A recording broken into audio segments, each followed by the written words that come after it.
আসসালামু আলাইকুম সম্মানিত দর্শকবৃন্দ। আমরা আজ একটি মজার টিউটোরিয়াল দেখতে যাচ্ছি, যার মাধ্যমে আমরা জানতে পারবো কিভাবে মাইক্রোসফট এক্সেলের একটি ডাটা শীট থেকে একটি ডাটা টেবিল থেকে ডেটাকে ট্রিম করতে হয়। আমরা এখানে লক্ষ্য করলে দেখতে পাবো যে শিপ মোড কলামটিতে বেশ কিছু ডাটা রয়েছে। এখানে খালি চোখে যেটি দেখা যাচ্ছে যে এই সেলে অর্থাৎ A12 সেলে A15 সেলে মনে হচ্ছে যে এখানে অতিরিক্ত স্পেস আছে। এছাড়াও আমরা যদি ডাবল ক্লিক করি অর্থাৎ A2 সেলের মধ্যে আমি ডাবল ক্লিক করলাম, এখানে কিন্তু শেষে একটি অতিরিক্ত স্পেস আছে যেটি আমরা চোখে কিন্তু দেখতে পাচ্ছি না। এছাড়াও A10 সেলের মধ্যে চোখে দেখা যাচ্ছে সামনে একটি স্পেস আছে। এরকম কিছু সেলের মধ্যে এখানে স্পেস আছে, দুইটার মাঝখানে স্পেস আছে, অতিরিক্ত স্পেস আছে, বাট এটি আমরা খালি চোখে খুব একটা বেশি দেখা যাচ্ছে না। কিভাবে এই স্পেসগুলোকে আমরা রিমুভ করব? কারণ শিপ মোড একটি এমন একটি ফিল্ড যে ফিল্ডটিকে অনেক সময় আমাদের ফিল্টারের প্রয়োজন হতে পারে। তো আমরা যদি এখন ফিল্টার করি, এই মতো অবস্থায় ফিল্টার করলে আমরা কি দেখতে পাবো?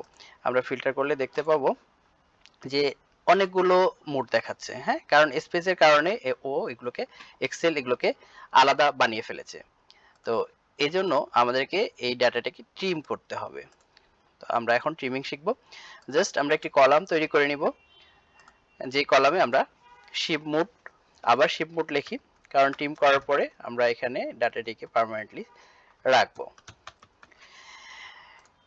ট্রিম করার জন্য প্রথমেই ট্রিম ফাংশন লিখতে হবে, trim। দেন আমরা কোন সেলকে আমরা ট্রিম করতে চাই সেই সেলটিকে সিলেক্ট করতে হবে এবং ব্র্যাকেট ক্লোজ করতে হবে। প্রত্যেকটি ফর্মুলার জন্যই ব্র্যাকেট ইউজ করতে হয় এবং ব্র্যাকেট ক্লোজ করতে হয়। আমরা এই ব্র্যাকেট ক্লোজ করলাম এবং এন্টার দিলাম। এক্ষেত্রে এই A2 সেলে যে অতিরিক্ত স্পেসটি ছিল, শেষে দুটি স্পেস ছিল, সেই স্পেসটি আমরা এখানে আর লক্ষ্য করছি না। তো এভাবে আমরা এটিকে পুরো নিচে টেনে দেব, ড্র্যাগ এন্ড ড্রপ করব। ড্র্যাগ এন্ড ড্রপ করার মাধ্যমে কি হলো, আমাদের এ কলামের যতগুলো ডাটা ছিল সবগুলো ডাটাকে ট্রিম করে বি কলামে প্রতিস্থাপন করা হলো। এখন এখানে কিন্তু ডাটাগুলোর ফাংশন দিয়ে দেওয়া আছে। আমরা যদি এখানে কোনো ডাটাকে চেঞ্জ করে দেই বা ডিলিট করে দেই, আমাদের এই কলামে সেটি ডিলিট চলে আসবে। তাই আমরা কি করব, এই ফাংশনটিকে তুলে দিয়ে আমরা এখানে কপি করে নিব এবং এটিকে পেস্ট স্পেশাল করব। পেস্ট স্পেশালের মাধ্যমে আমরা শুধু ভ্যালু পেস্ট করব, অর্থাৎ আমরা এখানে কোনো ফাংশন আর রাখলাম না।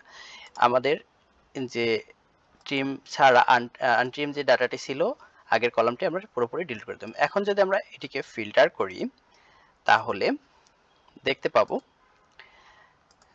যে কয়েকটি শিপিং মোড আছে শুধুমাত্র সেই কয়েকটি, অর্থাৎ 3টি শিপিং মোড আমরা এখানে লক্ষ্য করছি।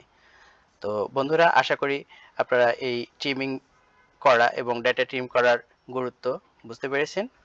ধন্যবাদ।